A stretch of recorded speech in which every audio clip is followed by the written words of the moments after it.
Hello, I'm David Foote, an organizer and activist with the Ithaca chapter of the Democratic Socialists of America. We're joined today by Ellen David Friedman, a labor organizer for about 50 years, a devoted Marxist since her teenage years, and a Vermonter until she moved to Ithaca a few years ago. So the asterisk there was a comrade of Bernie Sanders since the 70s. Ellen is now a full-time passionate volunteer in the labor movement, primarily working through labor notes. Ellen, thank you for joining us.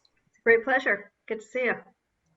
For today, something that's of immediate concern here in Ithaca is the importance as we begin another school year of protecting the safety of teachers and students, as well as all school employees. The plans for reopening colleges and schools are being debated and scrutinized and negotiated with some of our own fellow activists working in their unions, making petitions, and voicing their concerns about how these reopenings are playing out. You've spoken with teachers elsewhere in New York and even sometimes nationally who are organizing around this issue. I understand there's a lot of uncertainty, but some pretty major things underway right now, especially in New York City. Can you tell us a little bit about that scene? You bet. Pleasure. So I have spent most of my career working in the teacher sector since the early 1980s, and felt then and still feel that it is an important sector to be in because, among other things, it is the last most organized, most unionized sector of workers in the United States. Most public school teachers are unionized in one fashion or another. And because there are schools in every community and schools are deeply connected to the project of society, helping people become citizens and purveying the values of democracy and all that. And they're very closely connected to parents and the economy. So, as a sector, incredibly important in the American psyche and American economy. Unfortunately, most of our teacher unions had become really moribund in this period of time, and they were competent, many of them competent to bargain contracts or to protect individual workers if they had a grievance. But when it came to actually trying to build power to face big social problems, they weren't going to do that. They couldn't do it, and they didn't know how to do it. So beginning about 10 years ago, some young socialists, primarily, some people from different organizations, DSA and ISO and various other socialist groups, teachers began to find each other in their unions and critique their union leadership and the style of unionism and say we need a different kind of union to face the problems in front of us. And those problems are racism, um, um, uh, isolation, refusal to confront the social challenges of gentrification and increasing poverty and unemployment, of course, the school to prison pipeline, the presence of cops in the schools, which has become an incredibly hot issue here in the last few months. Um, so young left teachers were very alarmed about these things and thought their unions would be addressing them. They couldn't get the attention or the respect very often of their elected union leaders to do anything about them, so they began to form caucuses, what we call rank and file caucuses. And these are simply groups of people that share a political view inside a union, and they organize and try and move the union in a more progressive direction. And the first one that many people know about was in the Chicago Teachers Union. They formed a caucus there called CORE, the Caucus of Rank and File Educators. They ran for and were elected to leadership of that union in 2011, I think, and then got the union ready for a historic strike in 2013. And this was incredibly important because it was the first of what we would call the first social justice strike of the modern era, where they were raising issues of racism, gentrification, and of privatization, the whole, charter school movement, which is an attempt to make profits out of schools. And it just galvanized people all over the country. So I've had the great fun and good fortune to help facilitate a national network of these caucuses over this last 8 years or so that were inspired by CORE. So there are caucuses now in, I don't know exactly how many, there are probably 20 or 30 serious caucuses around the country, including big cities like Chicago, Los Angeles, Oakland, Seattle, Denver, New York, Boston, Philadelphia, Baltimore. And then there are statewide caucuses, including Virginia, West Virginia, North Carolina, Massachusetts, Michigan, Hawaii. Um, anyway, it's a real movement. It's developed completely spontaneously. It's not funded. Nobody applies for grants.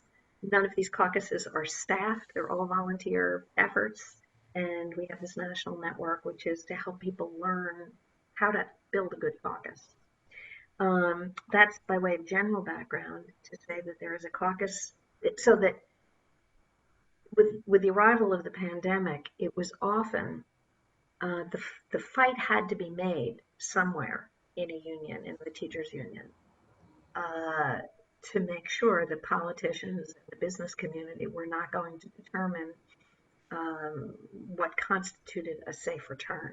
That had to be decided by teachers who were going to be in the buildings in consultation with parents and with students, certainly with high school students.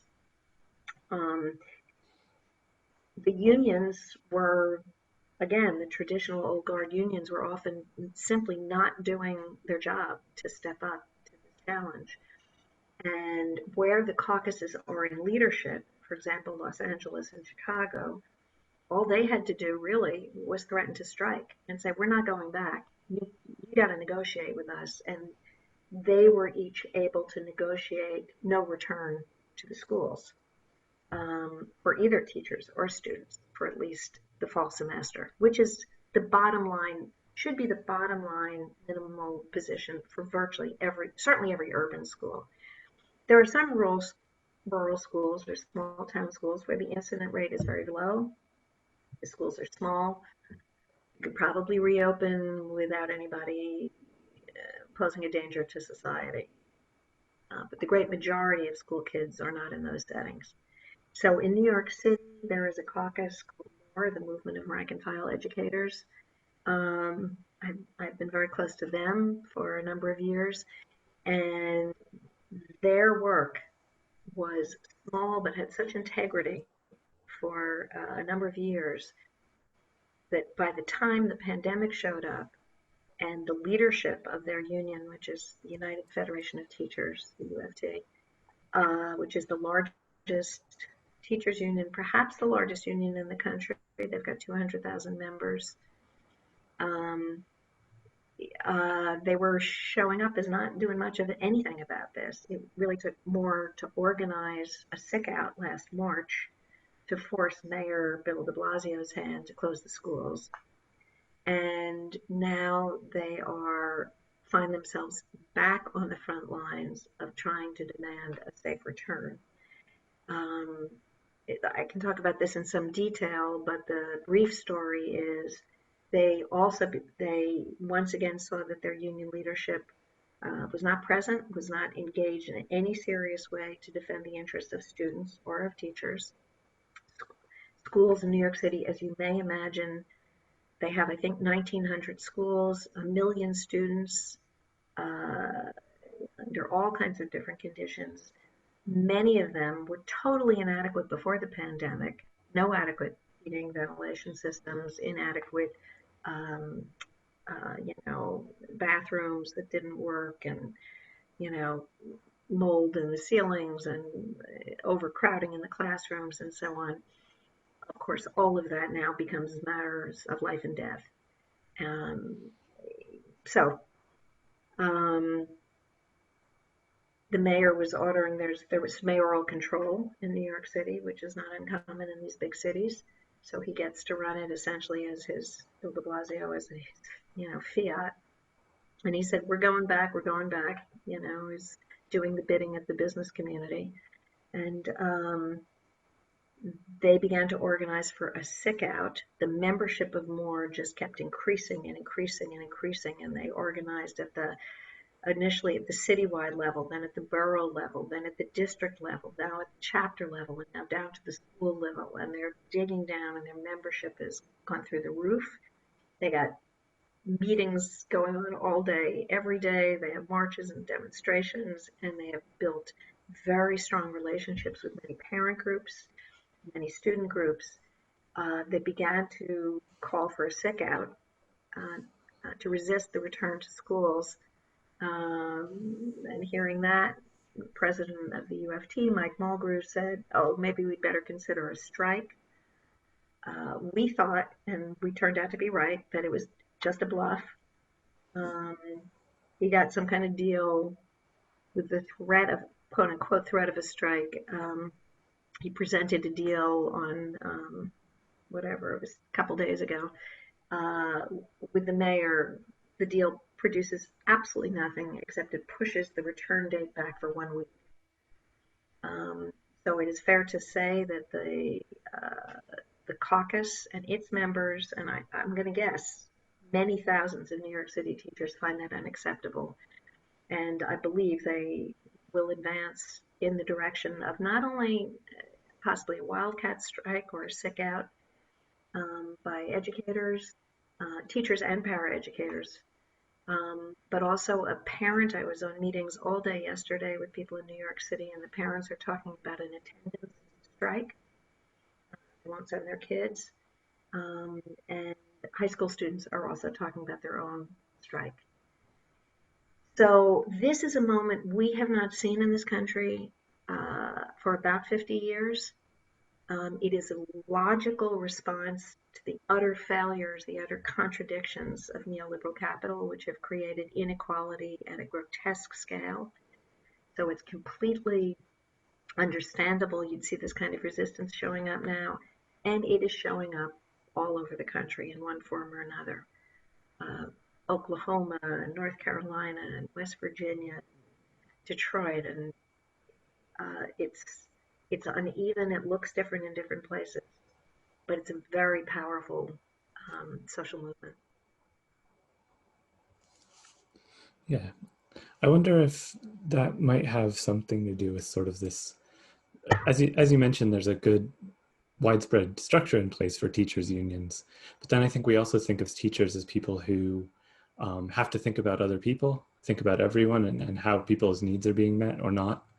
And I know that um, one of the things that I'm picking up from you describing this organizing is that it's not people looking out for themselves. It's people planning together on behalf of their fellow school employees, the Yes, students, the families. Um, and these are times that can be fairly demoralizing, but not so much that they're defeating anyone. right, So I'm sure right. that the energy and the people standing up are expressing this shared Yes. vision. Yeah, you're exactly right, David.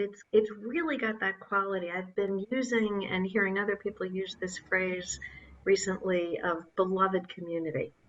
That it's up to us on the left, within our political spaces, within union spaces, to create a sense of beloved community where we can hold on to one another, certainly, support one another through these very challenging and demoralizing times, but also hold on to our values in a way that is constantly refreshing. I'm often sort of asked the question, especially by young comrades, really, how'd you stay in the movement so long? Um, and I would say it's that being able to hold on to values that constantly renew me. Um, you know, Bernie was right all those years ago. Bernie has not ever said anything different than he was saying in the 1970s because he's got a serious, I mean, he doesn't refer to himself as a Marxist, but he has a serious worldview about capitalism. And if you feel that your values and your worldview remain reliable, like they remain true, and you test your ideas against reality every day, and if they remain true for you and you can hold on to them, they give you great strength. But and other people, comradeship with other people who share those values, it's kind of all we need. And when you do that, you are definitely not acting selfishly or on your own behalf, right? The idea that unions are somehow greedy or narrow or self-serving was true for a certain kind of union, what we call a bureaucratic or a bread and butter union, a business union. That's not what unions should be. They should be these beloved communities that attempt to defend society as a whole. And we are seeing that, and it's breathtaking. Hmm. Something that I know you've been involved with here in Ithaca that supports that view of the community is the Community Union Organizers Group. Yeah. I was able to make it to a couple of meetings Mm-hmm. and saw that it was made up of a few veteran organizers and many more who were brand new to the experience, working on their first workplace campaigns, organizing in places that hadn't had any union activity. What have your experiences with the community union organizers shown about the environment that we're organizing in? What do Mm-hmm. young, passionate people bring to the table? That's such a great question. So let me just say a word about this community organizers approach. It's what I would say is that it is a kind of a space for the training, development, and support of organizers that I've sort of been experimenting with for a number of years, five years or so, based a lot on the ideas of Paulo Freire, who will be familiar to some people. Um, he was a brilliant left philosopher and a writer and educator and an ordained, is that right? He was also an ordained Catholic priest. Um, um, who did his work in the 60s and 70s and into the 80s in Brazil and Mexico, primarily working with peasants largely and workers um, around questions of self empowerment and what is needed to get a group of people prepared to struggle together for their own liberation. And so this is in the tradition of popular education that has existed as long as the movement has existed. But he had some fabulous ideas about how you can do this, and it's kind of simple, really. The idea is you get a group of people together and ask them who obviously it's got to be people who are not happy with how things are. They might not know what they need to do, but they know they want to do something. Um, so the first thing I would say in answer to your question is that with many of these young workers who I've been encountering in Ithaca, what many brought to that space was this fierce sense of like something's wrong, something's really wrong. I have no idea really exactly what to do about it, but I got to do something. And a willingness to launch into something and maybe take some risks and try not to be afraid as they did it. And I think that's really all you need to get started as an organizer or an activist is that sense uh, that it's worth risking something or it's worth trying something. Um, so anyway, get a group of people together and then really just ask people to reflect on their own lived experience in the workplace, um, and sometimes very detailed questions. You know, what is your day like? What are your relationships like with coworkers, with supervisors? What are the work demands? What's the pace of work? Um, what are the problems? You know, everyone will talk about feeling that they are totally disrespected, that they're never allowed to make any serious contribution to the workflow and how it goes. There's a lot of bullying in every workplace. It's stunning. Nonprofits, colleges, universities, you know, hospitals, public schools, factories. This bullying is everywhere these days. So invite people to talk about that in an environment of just unqualified mutual respect. So I found you never actually have to get people to agree to norms. I know it's very popular in many of our spaces these days and left spaces to say, here are our norms for conduct. And I never felt the need to do that. You just listen to people, give people the opportunity to talk and to reflect, and then ask some questions about um, are there other people in your workplace that you think are experiencing the same things? If it's different, how do you think it might be different? Have you talked about it with them? Could you talk about it with them? What would be the difficulties in opening a conversation? Um, and people will give you totally recognizable, believable answers. Like they'll say, in my workplace, everyone's cynical. No one cares at all. Everybody says, "Oh, look, I'm not going to be here. I'm leaving here as soon as I can. I don't really care." Or they'll say, "I'm totally fine." Or they'll say, "I don't need to rock the boat." Or they'll say, "I don't want a target on my back." Or the workplace is so toxic with gossip and distrust between people that it looks like it's impossible to even have a conversation with your coworkers. So you work through that. And there are ways to work through it step by step and help people identify who they could possibly talk to, how they could approach them, what they would say if the coworker tries to shut them down, how they might get through that conversation. And for me, the underlying template, the underlying framework of organizing is incredibly simple. So I talk about it all the time in these settings. Uh, it has 4 steps. The first is that we have to assess the balance of power between labor and management. The second, we have to know how to bring people together around a shared problem or shared concern. The third is to help people take collective action to try and solve a problem. And the fourth is to evaluate, reflect, and start again. And that's it. So it's so simple. It's very difficult to do, but it's really simple to keep in your head. And so that's what we would try and do in community union organizers. And just people would come in. Some people came all the time. Some came and went. Some would come if they had a problem, talk things through. People would come back and say, well, I tried that thing we talked about last week, and here's what happened. This approach to facilitation is something that I have been doing now for some time in a lot of different union settings all around the country, in fact, all around the world. Um, I've had the opportunity to do it with workers in Sweden and in the UK and in Germany and in France, China and in Hong Kong.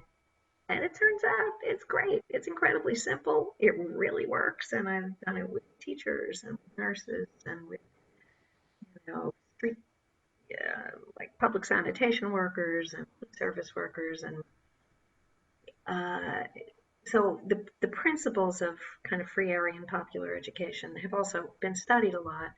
Um, I think they fabulously effective. People seem to go through an experience like this and they come out feeling like, oh, I can I can do that. I can go into my workplace and do something. Um, so yeah, it's. You also asked, what did it show me about the environment in Ithaca? Um, well, it showed me that like every town and every city on the planet right now, there are a lot of really, really disenfranchised, angry, frustrated, powerless people working in precarious situations who are ready to explode and do explode, um, and that some subset of those workers actually want to think about what they can do. And I think they exist everywhere. So it's been a lot of fun to see and to work with people. There have been a bunch of organizing campaigns that have come through or in and around the community union organizers, including the grad students at Cornell, the adjuncts at Ithaca College, Gimme Coffee, organizing that happened at Ithaca Coffee, at the Science Museum, the Science Center. Um, College Town Bagels, Ithaca Bakery, um, Cornell Collective uh, Cooperative Extension Service, um, lots of different healthcare workers, lots of different groups, and some succeeded and some have not.